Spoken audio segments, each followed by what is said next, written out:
दीदी मुझे कोई काम बताओ ना, मैं आपकी हेल्प करा देती हूँ। तुम्हारी नई नई शादी हुई है और लोग क्या कहेंगे, नई बहू को आते किचन में लगा दिया।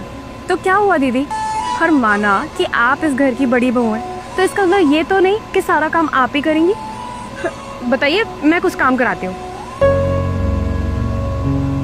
बेटा ये सब्जी देखो ऐसी पड़ी, इसको ढक तो दिया करो कम से कम, और ये चिमनी बंद कर दिया करो जब काम हो जाए तो, बिल बहुत आता है। पापा जी आप चिंता मत करो, मैं आगे से ध्यान रखूंगी। ठीक है बेटा।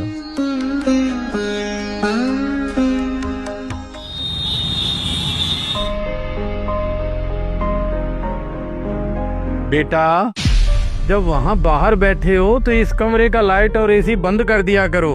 पता पिछले महीने कितना बिल आया था? पापा जी वो सॉरी पापा जी, दिमाग से निकल गया था, आगे से ध्यान रखूंगी।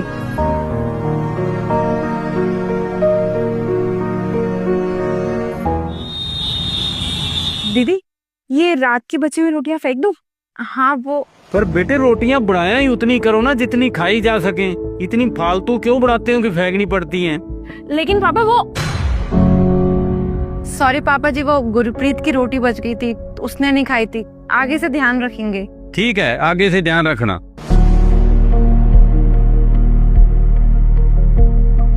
क्या हुआ अर्शिता, तुम अचानक से बाहर से अंदर क्यों आ गई गुस्से में?